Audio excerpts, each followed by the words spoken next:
নওজোয়ানেরা বারাতুনেরা আল্লাহ পাকের ওলি হযরতে নিজামউদ্দিন আউলিয়া হুজুর আমার বলতে লাগে, ও বাবা ইহুদি ধর্মযাজক, ও বাবা ইহুদি ধর্মযাজক, আমি লম্বা সফরের উদ্দেশ্যে বার হয়ে যাব, আমি এই মাত্র রওনা দেব, আমি নিজামউদ্দিন, আমি এই সফরে বার হব, আমার কখন খাওয়া হবে আমি বলতে পারবো না, আমার কখন পান করা হবে আমি বলতে পারবো না, কেননা আমি নিজামউদ্দিন যে আল্লাহ পাকের ইবাদত করি, যে আল্লাহ পাকের স্মরণ করি, যে আল্লাহ পাকের ইবাদত করি, সেই আল্লাহ পাক যখন আমার রিজিক দেবেন, আমার খাওয়া জোটাবেন, ওই সময় আমি নিজামউদ্দিন আমি খাবো।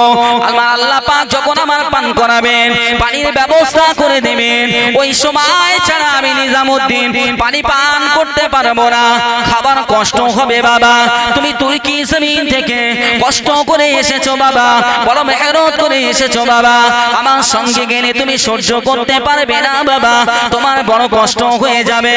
ও নওজোয়ানেরা বারাতুনেরা, ওই সময় ওই ইহুদি ধর্মযাজক বলতে লাগেন, ও আল্লাহর ওলি নিজামউদ্দিন আউলিয়া, ও আল্লাহর ওলি নিজামউদ্দিন, আমার কোনো কষ্ট হবে না, আমার কোনো কষ্ট হবে না, আমি আপনার সঙ্গে যেতে চাই, একবার আমাকে অনুমতি দান করেন। আবার নিজামউদ্দিন আউলিয়া হুজুর আমার বলতে লাগে, ইহুদি ধর্মযাজক তুমি শোনো, অনেক সময় এক সপ্তাহ অতিবাহিত হয়ে যায়, 10 দিন অতিবাহিত হয়ে যায়, আমি নিজামউদ্দিন আমার পেটে কিছু পড়ে না, আমি খাদ্য পাই না, খাবার মতো কোনো জিনিস পাই না, আমি পিপাসিত হয়ে যাই, কিন্তু আমি পান করার মতো আমি কিছুই পাই না। তুমি কেমন ভাবে থাকবে বাবা, তোমার বড় কষ্ট হবে, এত কষ্ট কি তুমি সহ্য করতে পারবে? সব এক সপ্তাহ 10 দিন পার হয়ে যায়, কিন্তু আমার খাবার হয় না, কারণ আমি রবের দিকে তাওয়াক্কুল থাকি, তাওয়াক্কালতু আলাল্লাহ, আল্লাহ আমার রিজিকের ব্যবস্থা করে দেবেন তবেই আমি খাবো, আল্লাহ যখন পান করার ব্যবস্থা করে দেবে তখন আমি পান করব, তার আগে আমি পান করব। তুমি কি এতদিন না খেয়ে থাকতে পারবে? তো ইহুদি ধর্মযাজক মনে করলেন যে হয়তো নিজামউদ্দিন আউলিয়া আমাকে না নিয়ে যাওয়ার জন্য বিশ্বাস করে উঠছেন, কারণ এখন যেমন ওলিদের কারামত বললে বিশ্বাস হয় না, হয় কি? ওলিদের কারামত অনেকে মানে না, অনেকে বিশ্বাস করে না, বলে গাঁদাখুরি গল্প পাশে থাকে, বুঝতে পারি। তো নিজামউদ্দিন আউলিয়া হুজুর আমার যখন বললেন তুমি পারবে না বাবা, উনি ভাবলেন যে আমাকে না নিয়ে যাবার বাহানা করছে, এক সপ্তাহ না খেয়ে কোনো মানুষ থাকে না, কি করে সম্ভব? আবার হুজুরের কাছে রিকোয়েস্ট করলেন, হুজুর আমাকে একটু অনুমতি দেন না, হুজুর আমাকে একটু অনুমতি, সঙ্গী হয়ে যায়, আপনার সঙ্গে আমি যাই, আমার কোনো সমস্যা হবে না, আমি না খেয়ে থাকতে পারবো, আপনি যখন খাবেন আমারও খাবার ব্যবস্থা করবেন, আপনি যখন পান করবেন তখন আমিও পান করব।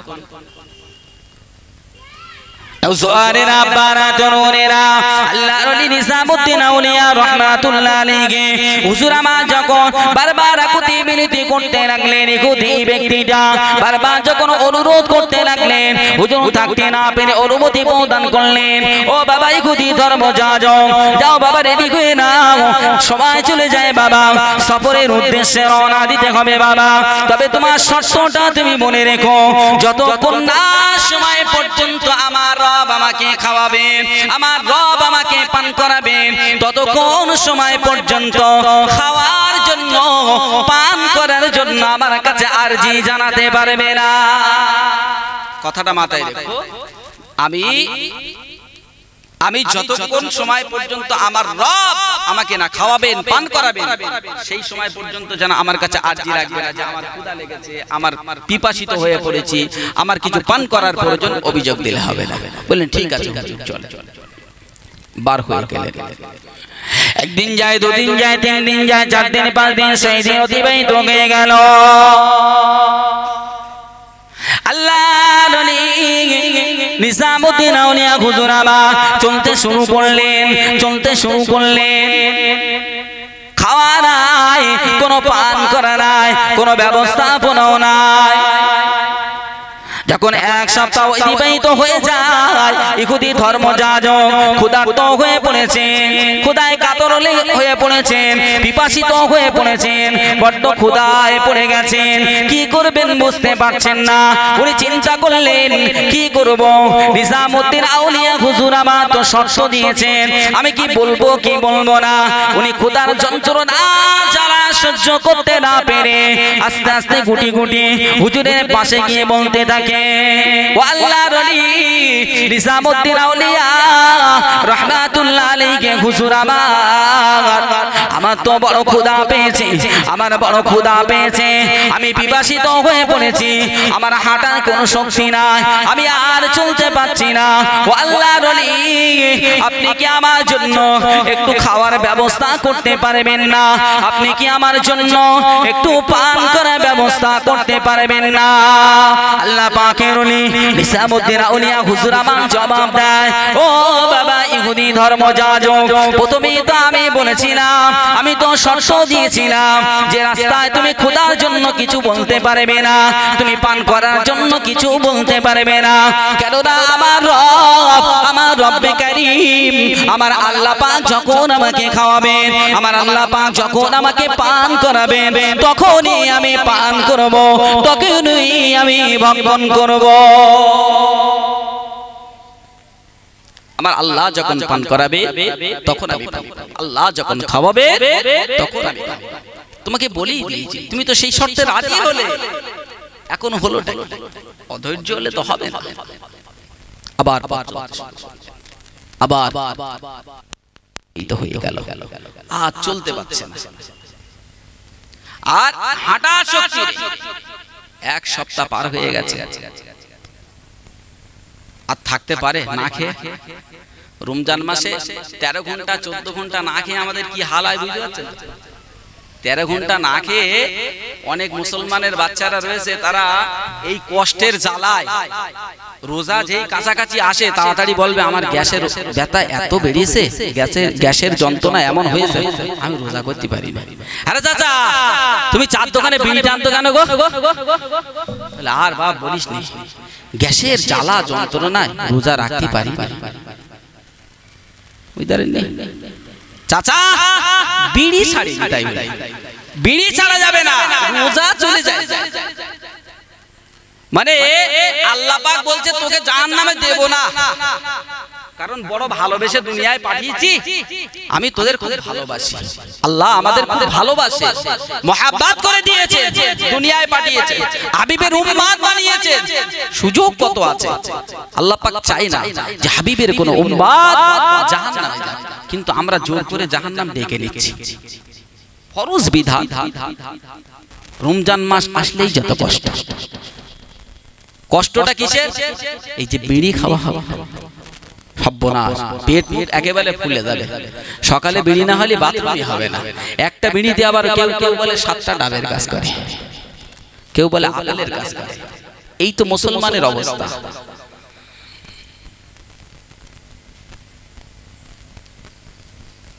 ইহুদি ধর্মযাজক এক সপ্তাহ অতিবাহিত হয়ে গেল, খাওয়া নেই, পান করা নেই, লুটিয়ে পড়েছেন, হাঁটার কোনো শক্তি নেই। আবার হুজুরের কাছে গিয়ে, হুজুর আমার আর আমি আজ চলতে পারছি না, আমি বড় পিপাসিত হয়ে পড়েছি, হুজুর দয়া করে আপনি একটু ব্যবস্থা করেন, আপনি একটু খাবারের ব্যবস্থা করেন।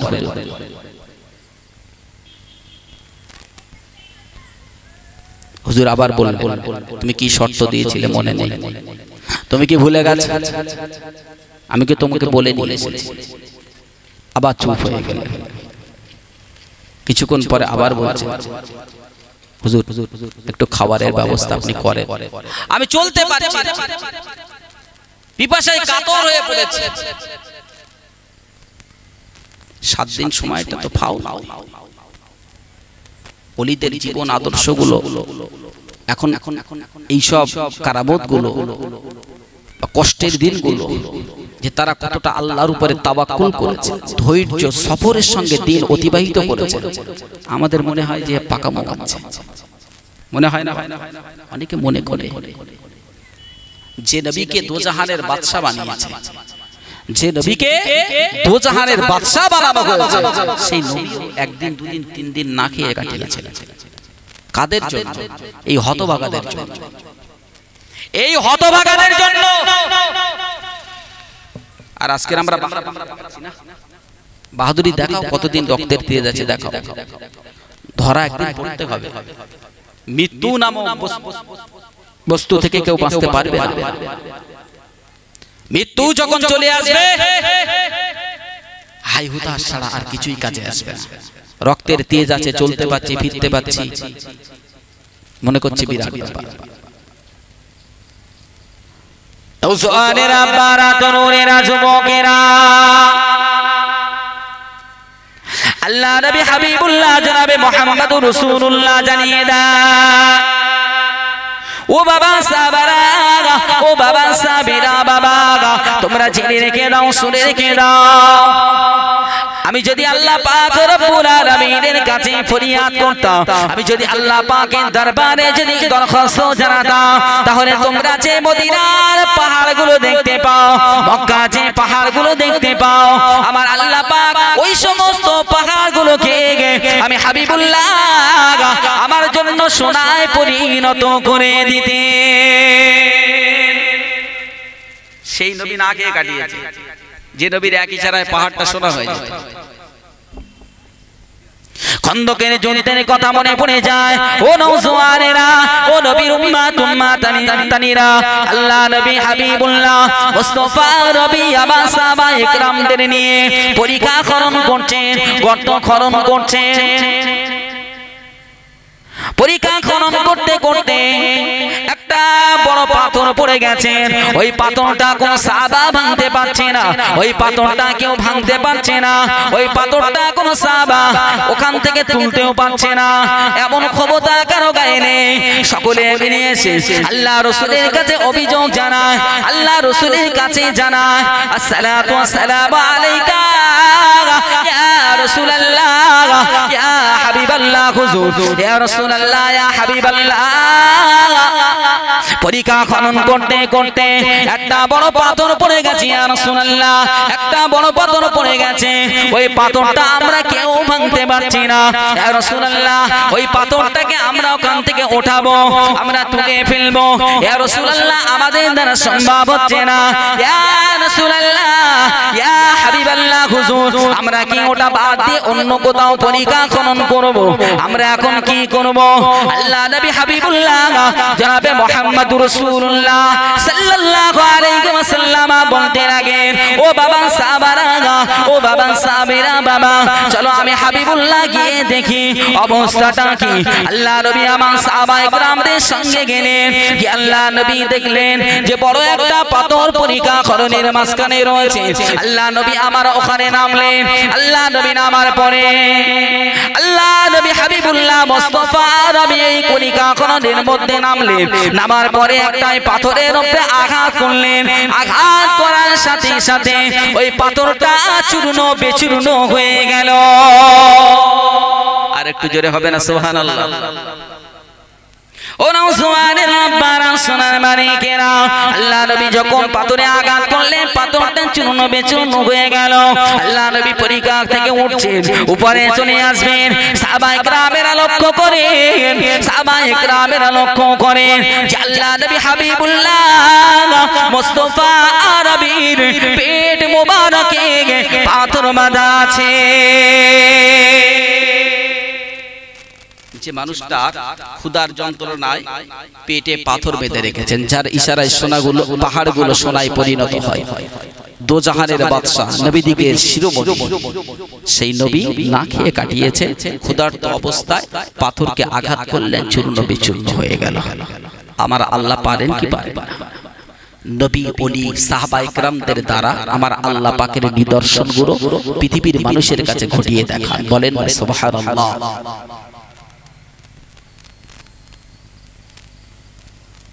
সাহাবায়ে কেরামেরা জিজ্ঞাসা করে, আসসালাতু ওয়াসসালামু আলাইকা ইয়া রাসূলুল্লাহ ইয়া হাবিবাল্লাহ, হুজুর আমরা এত চেষ্টা করলাম, আমরা এত চেষ্টা করলাম পাথরটা ভাঙার জন্য, আমরা কেউ পারলাম না।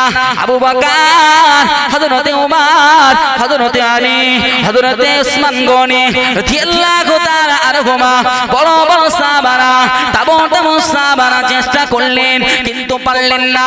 ইয়া রাসূলুল্লাহ, ইয়া হাবিবাল্লাহ, আপনার আঘাতে পাথরটা চূর্ণ বিচূর্ণ হয়ে গেছে। ইয়া রাসূলুল্লাহ, ইয়া হাবিবাল্লাহ হুজুর, কিন্তু যখন আপনি পরিখা কোণ থেকে আপনি উঠছিলেন, গর্ত থেকে উপরে যখন উঠছিলেন, ইয়া রাসূলুল্লাহ, ইয়া হাবিবাল্লাহ, আমরা লক্ষ্য করলাম আপনার পেট মোবারকে একটা পাথরের টুকরা বাঁধা আছে। ইয়া রাসূলুল্লাহ, ইয়া হাবিবাল্লাহ, একটা পাথরের টুকরা বাঁধা আছে। কারণটা কি ইয়া রাসূলুল্লাহ, একটু কি আমাদের বলবেন?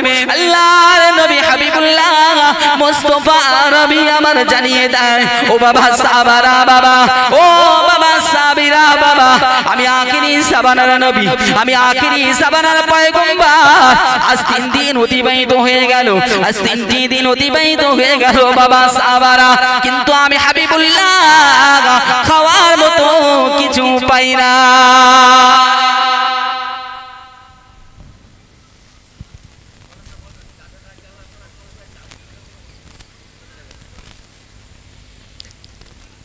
বুঝতে পেরেছেন? আল্লাহ রাসূল সাল্লাল্লাহু আলাইহি ওয়াসাল্লাম, তুমি আসমানে থাকো প্রভু, আমি জমিনে, তুমি আসমানে থাকো প্রভু, আমি জমিনে, তবু তোমারি প্রেমে জমে হৃদয় গহীনে, মোরা তোমারি গোলাম গো, অন্য কারো নয়, মোরা তোমারি গোলাম গো, অন্য কারো নয়, আলিমুল গায়ব তুমি মালিক রব্বানা, আল্লাহু আল্লাহু আল্লাহু আল্লাহু আল্লাহু আল্লাহু আল্লাহ। আমরা যারা আছি একটু আল্লাহু আল্লাহু জিকির করতে পারবো ভাই? পারবো তো ইনশাআল্লাহ? ঠিক আছে। তুমি আসমানে থাকো প্রভু, আমি জমিনে, তবু তোমারি প্রেমে জমে হৃদয় গহীনে, মোরা তোমারি গোলাম গো, অন্য কারো নয়, মোরা তোমারি গোলাম গো, অন্য কারো নয়, আলিমুল গায়ব তুমি মালিক রব্বানা, আল্লাহু আল্লাহু আল্লাহু আল্লাহ আল্লাহ।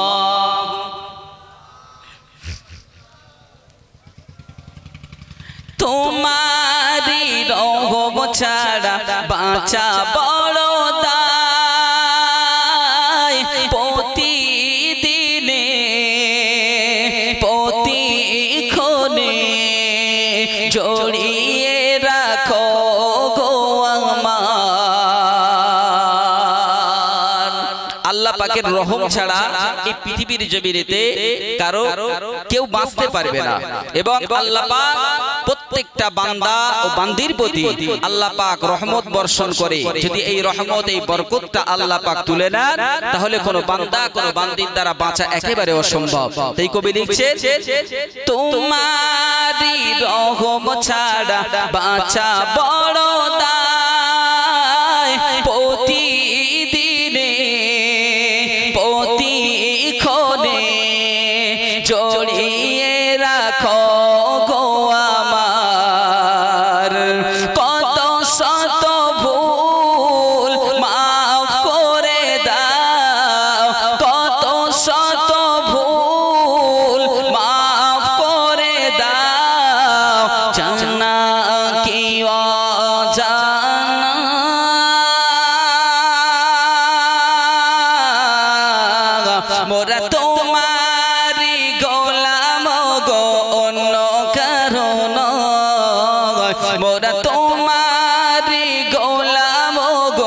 অন্য কারণ আলিমুল গায়ব তুমি মালিক রব্বানা আল্লাহু আল্লাহু আল্লাহু আল্লাহু আল্লাহু কঠিন বিচারের দিন থেকো গো পাশে পাপের ভারে নুয়ে গেছি মন তাই কেঁদে মরে কঠিন বিচারের দিন থেকো গো পাশে পাপের ভারে নুয়ে গেছি মন তাই কেঁদে মরে আমাদের মধ্যে একটা ধারণা আছে আমরা একটা ধারণা নিয়ে বাঁচি আমাদের যে আমরা নামাজ পড়বো রোজা রাখবো হজ করব যাকাত দেব দান সদকা করব এই আমল এই ইবাদতের কারণে কিয়ামতের ময়দানে মাহশারের দিনে আল্লাহ পাক আমাদেরকে জান্নাত নসিব করবেন এই ধারণা আমাদের আছে তো কিন্তু শুধু আমলের দ্বারা কোনো মানুষ কোনো ব্যক্তি জান্নাতে যেতে পারবে না যদি আল্লাহ পাকের রহমত তার প্রতি না থাকে দয়া যদি না কাজ করে তাহলে সেই ব্যক্তির দ্বারা জান্নাত পাওয়াটা একেবারেই অসম্ভব তাই বলছে কঠিন বিচারের দিন থেকো গো পাশে পাপের ভারে নুয়ে গেছি মন তাই কেঁদে মরে জান্নাতি ফুল দিও গো আমার জান্নাতি ফুল দিও গো আমার আগুনে ফেলে দিও না মোরা তোমারি গোলাম গো অন্য কারণ মোরা তোমারি গোলাম গো অন্য কারণ আলিমুল গায়ব তুমি মালিক রব্বানা আল্লাহু আল্লাহু আল্লাহু আল্লাহু আল্লাহু আল্লাহু আল্লাহ লা ইলাহা ইল্লাল্লাহ লা ইলাহা ইল্লাল্লাহ মুহাম্মাদুর রাসূলুল্লাহ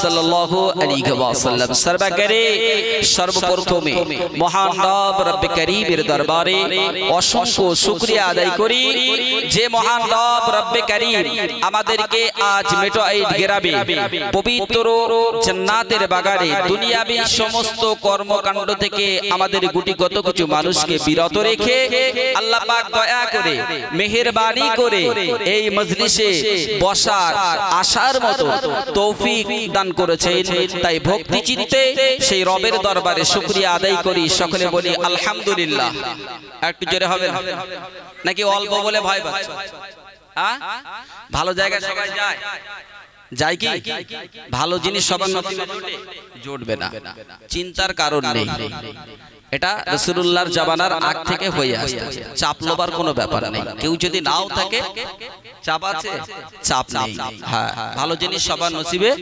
জুটবে না পাবে না পরে পরে জানাই বিশ্বনবী হাবিবুল্লাহ মুস্তাফা আরবির দরবারে অসংখ্য দরুদ ও সালাম সকলে বলি সাল্লাল্লাহু আলাইহি ওয়াসাল্লাম আজকে সম্মানিত জলসা সভাপতি সাহেব আমন্ত্রিত ওলামা হযরত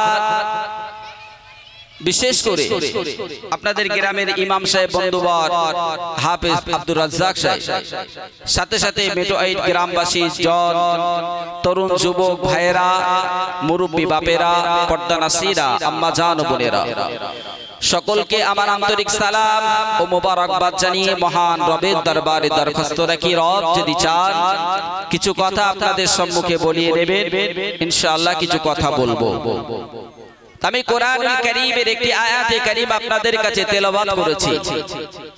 রব্বুল আলামিন আল্লাহ পাক কোরআনুল কারীমের মধ্যে বললেন, আল্লাহু ওয়ালিয়ুল লাযীনা আমানু ইখরিজুহুম মিনাজ যুলুমাতি ইলান নূর ওয়াল্লাযীনা কাফারু আউলিয়াহুমুত তাগুত ইখরিজুনাহুম মিনান নূরি ইলা যুলুমাত।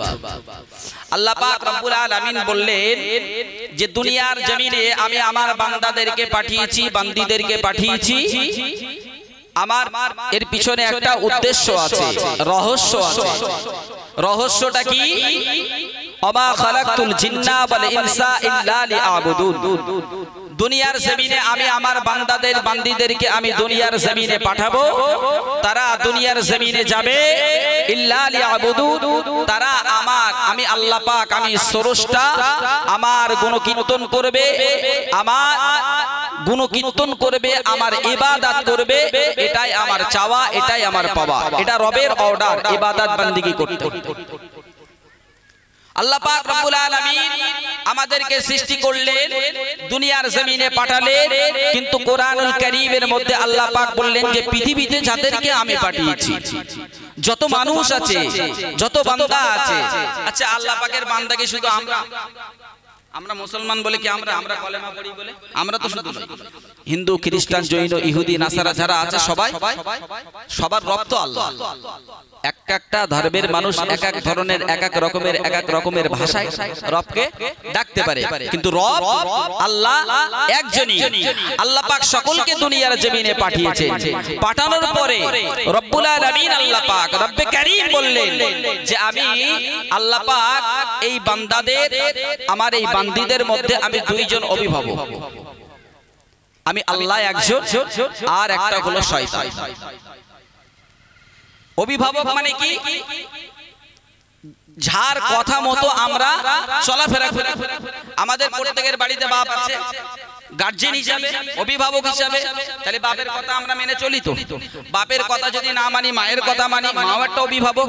বাপ মা যদি গত হয়ে যায়, দুনিয়া ছেড়ে চলে যায়, তারপরে অভিভাবক হিসাবে বড় ভাই। তাহলে পরিবারের, বংশের একটা অভিভাবক থাকে। তো রব্বুল আলামিন আল্লাহ পাক বললেন এই দুনিয়ার জমিনে যাদেরকে আমি পাঠিয়েছি, এই সমস্ত বান্দা বান্দীদের মধ্যে দুইজন অভিভাবক আছে। একজন আমি আল্লাহ, এক শ্রেণীর মানুষের, এক শ্রেণী আমার বান্দা বান্দীদের অভিভাবক আমি আল্লাহ পাক নিজে, আর এক শ্রেণীর বান্দা বান্দীদের অভিভাবক হলো ইবলিস, শয়তান। তাহলে আল্লাহ যার অভিভাবক হবে তার কোনো টেনশন হবে? টেনশন হবে না, কারণ অভিভাবকের যখন আমি হয়ে যাব, আমার অভিভাবক যখন আল্লাহ পাক হয়ে যাবে, তখন আমার কোনো চিন্তা থাকবে না। নওজওয়ানেরা, ও তরুণেরা, সোনামানিকেরা, আব্বারা, আমার আল্লাহ পাক রব্বুল আলামিন কোরআনুল কারীমের মধ্যে জানিয়ে দিলেন, আল্লাহু ওয়ালিয়ুল লাযীনা আমানু ইখরিজুহুম মিনান নূরি ইলা যুলুমাত। আমার আল্লাহ পাক রব্বুল আলামিন কোরআনুল কারীমের মধ্যে জানিয়ে দিলেন, এ দুনিয়ার মানুষেরা, এ আমার বান্দারা বান্দীরা, তোমরা জেনে রেখে দাও, তোমরা শুনে রেখে দাও, দুনিয়ার জমিনে ওই সমস্ত আমার বান্দাদের, ওই সমস্ত আমার বান্দীদের আমি আল্লাহ পাক অভিভাবক হয়ে গেলাম। আমি আল্লাহ পাক ওদেরকে দায়িত্ব নিলাম, আমি ওদের অভিভাবক হয়ে গেলাম, যারা দুনিয়ার জমিনে আমি আল্লাহ পাক আমার হুকুমগুলোকে মেনে চলে, আমার অর্ডার গুলোকে মেনে চলে। যে সমস্ত আমার বান্দারা, যে সমস্ত আমার বান্দীরা কোরআনের হুকুমটা মানে, আমার রাসূলের সুন্নাতটা মেনে চলে, আমি আল্লাহ পাক কোরআনুল কারীম দ্বারা জানিয়ে দিয়েছি, আকিমুস সালাতা ওয়া আতুজ যাকাত। আমি নামাজ কায়েম করার কথা বলেছি। আমার বান্দারা, আমার বান্দীরা আমার সালাত কায়েম করে, আমি যেটা নিষেধ করেছি সেটাকে তারা মেনে চলে, আমি যেটা হালাল বলেছি সেটাকে তারা ভক্ষণ করে, তারা উপভোগ করে।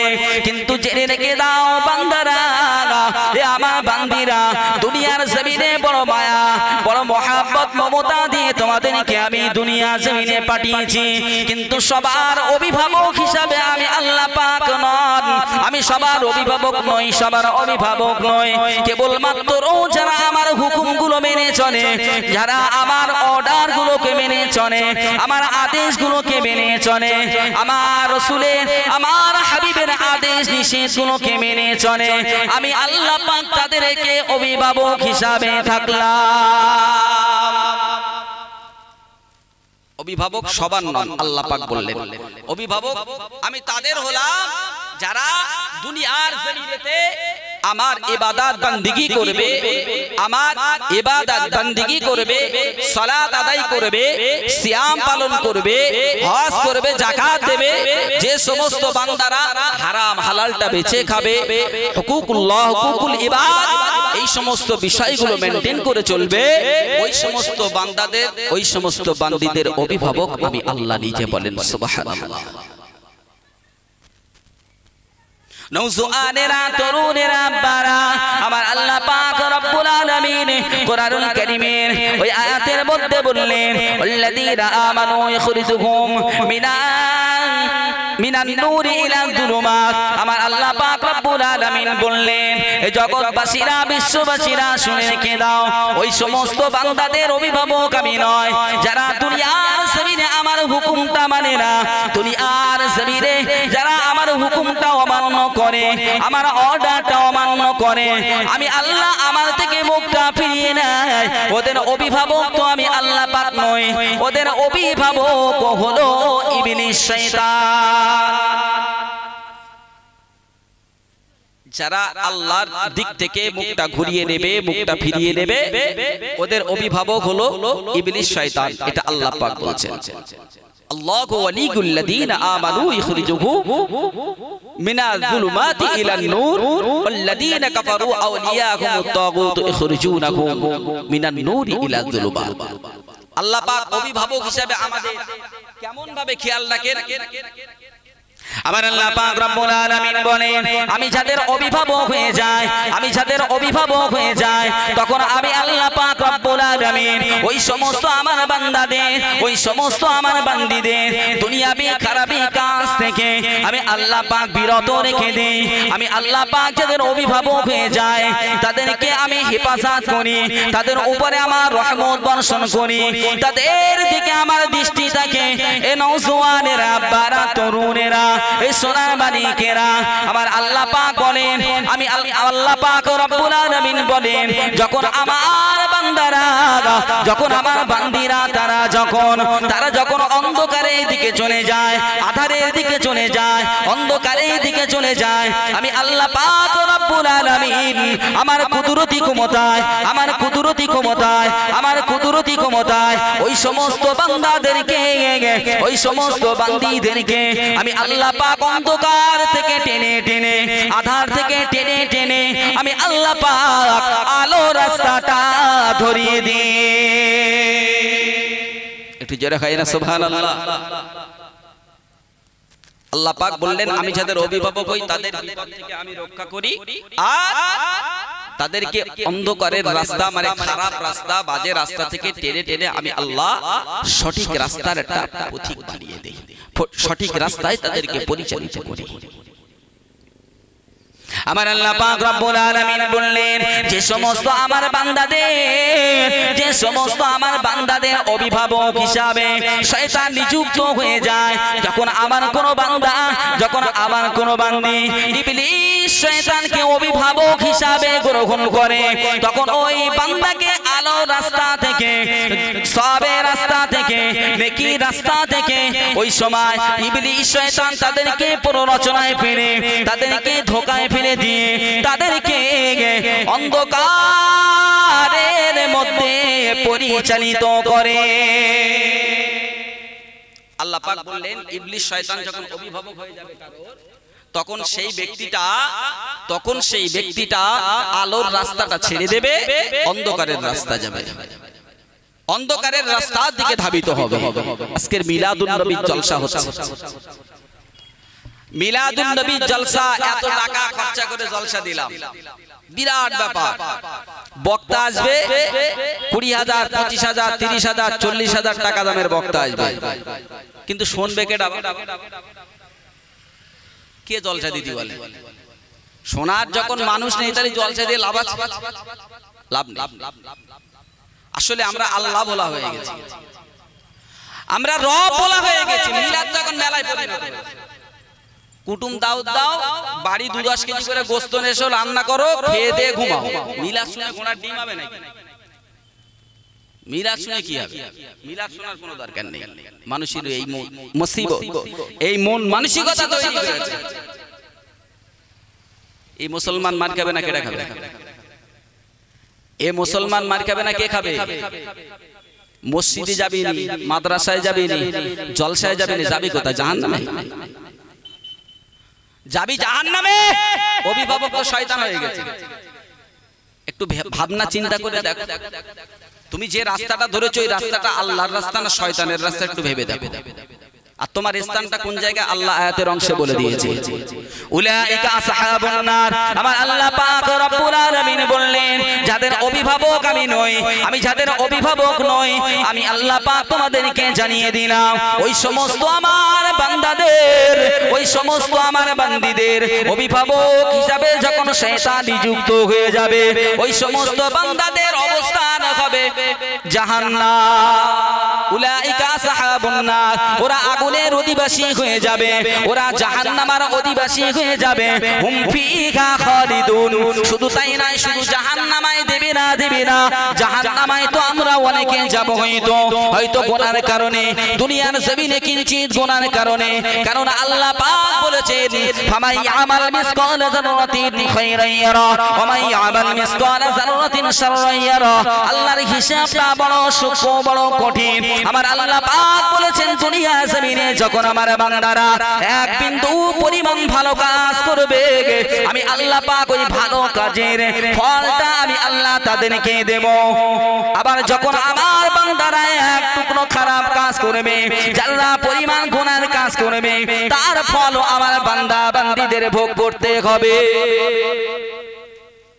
কিয়ামতের ময়দানে কিছু মানুষ এমন হবে জাহান্নামে যাবে। কিয়ামতের ময়দানে আল্লাহ পাক হয়তো কিছু মানুষের জাহান্নামে দেবে গুনার কারণে, আমাদের দেবে। দেওয়ার পরে আবার হয়তো ভালো কোনো আমলের জন্য, কিচ্ছু না, জীবনে কোনো আমল করিনি, ভালো কোনো আমল নেই, হয়তো দেখা যাবে এই মজলিসে বসেছি, এই মজলিসটা কবুল হয়েছে আল্লাহর দরবারে। সেই দিন আল্লাহ পাক বলবে যে এই বান্দাটা সে অমুক জায়গায় মিলাদ হয়েছিল না, হুজুররা এসে কোরআনের কথা বলেছিল, হাদিসের কথা এ শুনেছিল, এই মজলিসে অংশগ্রহণ করেছিল, একে জাহান্নাম থেকে বার করে জান্নাতে দিয়ে দাও। বলেন সুবহানাল্লাহ। এই ছোট্ট একটা আমলের কারণে আল্লাহ পাকের রহমতের দরিয়ায় জোশ মেরে দেবে, আপনি জান্নাত পেয়ে যাবেন। কিন্তু যাদের অভিভাবক শয়তান, আল্লাহ পাক বললেন হুম ফিহা খালিদুন, ওরা চিরস্থায়ী। আল্লাহ পাক বললেন ওরা চিরস্থায়ী জাহান্নামে, চিরস্থায়ী জাহান্নামে থাকতে হবে। আমাদের ক্ষমতা আছে, আমাদের যদি জাহান্নামে রেখে দেয় সারা জীবন, দুনিয়ার আগুনের থেকে রাসূলুল্লাহ বললেন 70 গুণ জাহান্নামের আগুনের উত্তপ্ত বেশি হবে, 70 গুণ বেশি। আপনার ক্ষমতা আছে? দুনিয়ার জমিনে আল্লাহ পাকের রহমত তোমার আমার প্রতি আছে বলে খুব বাহাদুরি দেখাচ্ছি আমরা, ঘোরাফেরা চলাফেরা পরোয়া কিছু মনেই করি না, বিরাট ব্যাপার। কে ধরে পায় আমার রক্তের তেজ আছে, কতদিন থাকবে তোমার তেজ? পাড়ায় গ্রাম পাড়া মহল্লা এলাকায় খোঁজ নাও, তোমার মতো কত যুবক পড়ে আছে কবরস্থানে। হায়াতে দারাজ করো, হিদায়াত নসিব করো।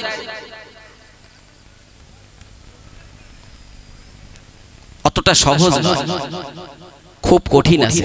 আল্লাহ পাক রব্বুল আলামিন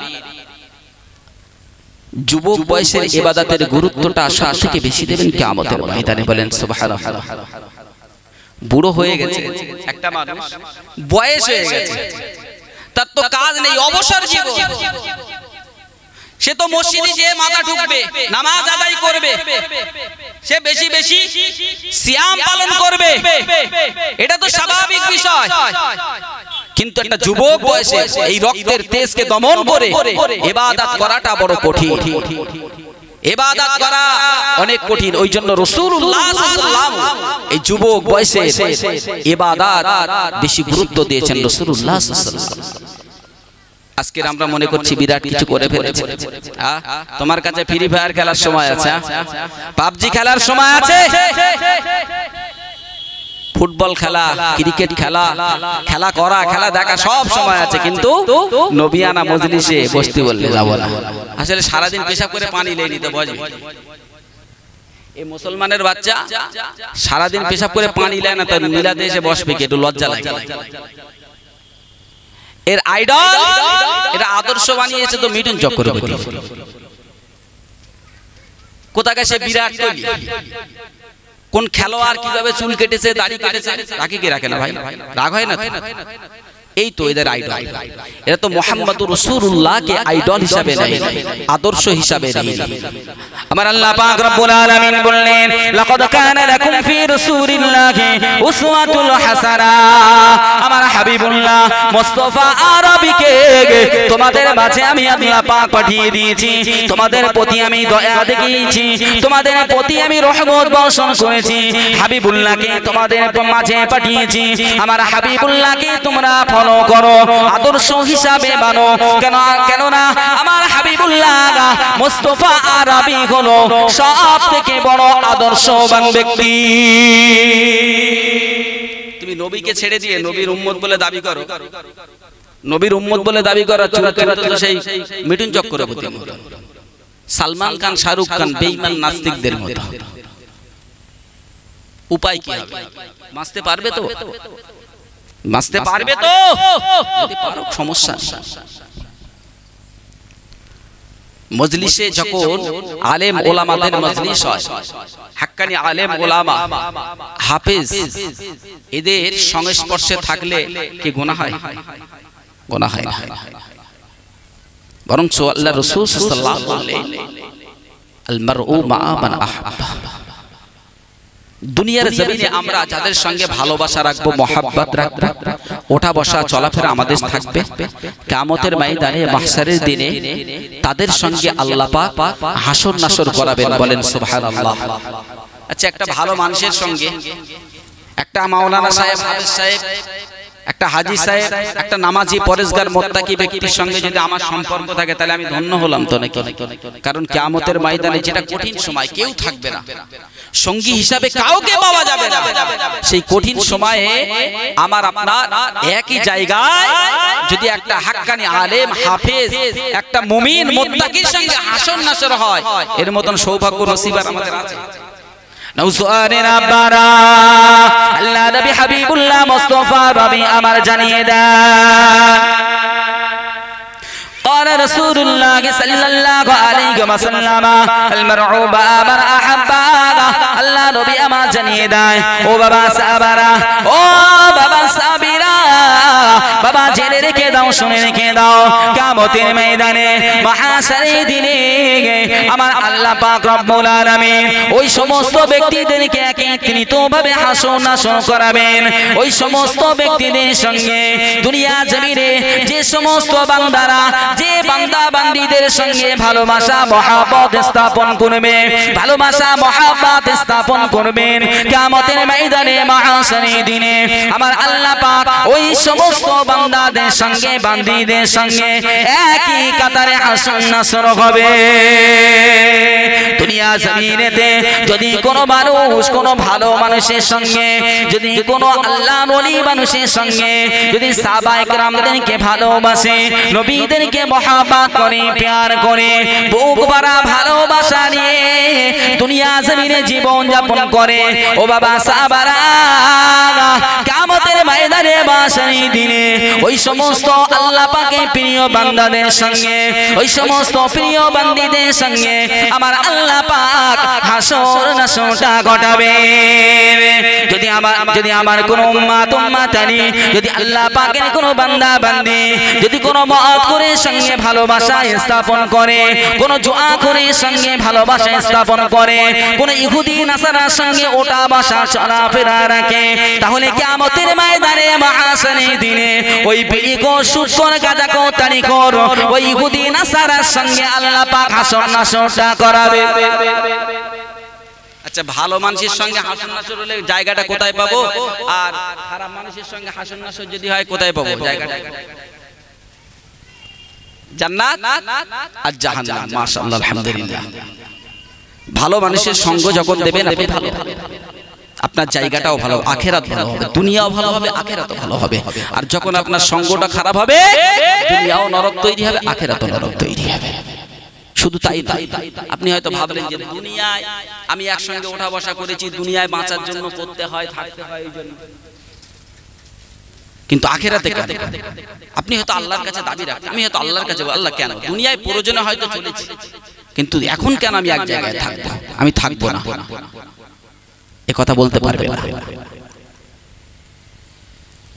আবার আপনার নবী হাবিবুল্লাহ মুস্তাফা রবি আমার জানিয়ে দেয়, বাবা সাহাবারা, ও বাবা সাহাবীরা, বাবা জেনে রেখে দাও, শুনে রেখে দাও, কিয়ামতের ময়দানে মহাশারে দিনে যদি কোনো বান্দা, কোনো বান্দি, কোনো খারাপ মানুষের সঙ্গে মহাব্বত রাখে, ভালোবাসা রাখে, আর কিয়ামতের ময়দানে আল্লাহ তাদের সঙ্গে এক কাতারে রেখে দেয়, এক জায়গায় অবস্থান ঘটান, ওই মানুষটা কোনোদিন আল্লাহর দরবারে দরখাস্ত জানাতে পারবে না, দরখাস্ত রাখতে পারবে না যে আল্লাহ পাক দুনিয়ায় কোনো কারণে ভালোবাসা রেখেছিলাম, কিয়ামতের ময়দানে কেন আমি ওর সঙ্গে থাকবো? আমি থাকতে পারবো না। আল্লাহর নবী হাবিবুল্লাহ জানিয়ে দিলেন, এই অজুহাত অভিযোগ সেদিন কোনো কাজে আসবে না। অতএব ওই ব্যক্তির সঙ্গে একই জায়গায় অবস্থান করতে হবে, একই জায়গায় অবস্থান করতে হবে। ওই জন্য ভালোবাসা যদি রাখতে চান, ভালো মানুষের সঙ্গে রাখেন, পীর ওলি আউলিয়াদের সঙ্গে রাখেন, সাহাবা একরামদের ভালোবাসা মহব্বত অন্তরে জন্ম দেন। আর হাবিবুল্লাহ যার ওসিলায় আমরা ধন্য, যাকে আল্লাহ পাক আমাদের মাঝে পাঠিয়ে আমাদেরকে সেই নবীর উম্মত করে আমাদেরকে ধন্য করেছেন, তার মহব্বত ভালোবাসা তো আমাদের সকলের ঊর্ধ্বে। নবীর ভালোবাসা যদি না থাকে, আপনি পৃথিবীতে যাকেই ভালোবাসেন কাজ হবে? আর নবীকে ভালোবাসতে হবে। তারপরে ভালোবাসা মহব্বত এমন একটা জিনিস, আপনি ভালোর সঙ্গ যখন দেবে, আপনার মধ্যে যে খারাপিগুলো আছে আস্তে আস্তে আস্তে আস্তে করে দূরে চলে যাবে। আপনার মধ্যে যদি খারাপি থেকে তাকে দূরে যাবে, আর যদি আপনি খারাপ মানুষের সঙ্গ দেন, আপনার মধ্যে যে ভালো দিকগুলো আছে, যে ভালো দিকগুলো থাকে, ওই দিকগুলো আস্তে আস্তে করে দূরে যাবে, ভালো দিক চলে যাবে, খারাপ দিকগুলো আবার নতুন করে অ্যাড হবে, প্লাস হবে, মাইনাস হবে। আল্লাহ পাকের ওলি হযরত নিজামউদ্দিন আউলিয়া,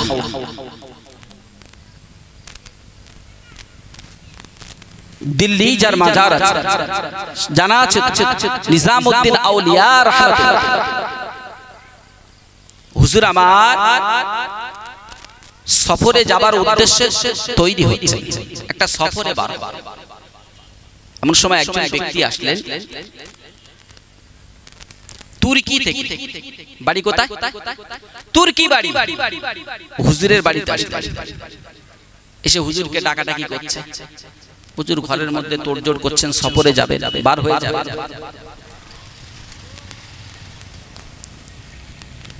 আল্লাহর ওলি নিজামউদ্দিন আউলিয়া রাহমাতুল্লাহ আলাইহি হুজুর বাইরে আসলেন, এসে জিজ্ঞাসা, কে বাবা ডাকাডাকি করো? তো ইহুদি ব্যক্তিটা বলতে থাকে, হে আল্লাহর ওলি নিজামউদ্দিন আউলিয়া, আপনার নাম তুর্কির জমিনে অনেক শুনেছি, আপনার বিরাট নাম। আমি হলাম এক ইহুদি ধর্মযাজক, ধর্মগুরু। আপনার নাম শোনার পরে আমার খুব ইচ্ছা হলো একটু আপনার সোহবত নেব। ভালো মানুষের সঙ্গে থাকলে যে খারাপগুলো দূরীভূত হয়, একটু খেয়াল দেবেন। আমি তুর্কি থেকে এসেছি আপনার সোহবত নেবার জন্য, আপনি একটু আমার কাছে সময় দেন। তো নিজামউদ্দিন আউলিয়া হুজুর আমার বললেন, আমি একটু সময় দেব আপনার কাছে, কিন্তু আমি তো একটা সফরের উদ্দেশ্যে বার হয়ে যাচ্ছি, আমি এক্ষুনি বার হয়ে যাব, আমি তো তোমার কাছে সময় দিতে পারবো না। নিজামউদ্দিন আউলিয়া হুজুর আমার যখন বললেন, ওই ইহুদি ব্যক্তিটার মনটা বড় খারাপ হয়ে গেল যে এত দূর থেকে কষ্ট করে আসলাম যার সোহবাত পাওয়ার জন্য, সোহবাত নেওয়ার, সেই ব্যক্তিটার সোহবাত আমি পাবো না। নওসানেরা বারা তরুণেরা, আল্লাহ পাকের ওলি হযরত নিজামউদ্দিন আউলিয়া হুজুর আমার বলতে লাগে, ও বাবা ইহুদি ধর্মযাজক, তুমি তুর্কি জমিন থেকে আবার সোহবাত পাওয়ার জন্য এসেছো, এটা তো আমার কাছে গর্বের বিষয়, এটা তো আমার কাছে আনন্দের বিষয়। ও বাবা ইহুদি ধর্মযাজক, কিন্তু আমি দুঃখিত, আমি ব্যথিত, কেননা আপনার কাছে আমি সময় দিতে পারবো না, কেননা আমি সময় পাবো না। এই মুহূর্তে একটা সফরের জন্য আমি বার হয়ে যাব, একটা সফরে বার হব। ওই সময় ইহুদি ধর্মযাজক জিজ্ঞাসা করেন, ও আল্লাহর ওলি নিজামউদ্দিন আউলিয়া, আপনি যে সফরে যাবেন, আপনি কি আমাকে অনুমতি দিতে পারেন যে আপনার সফরের সঙ্গী হিসাবে আপনার সোহবাতটা কি নিতে পারি?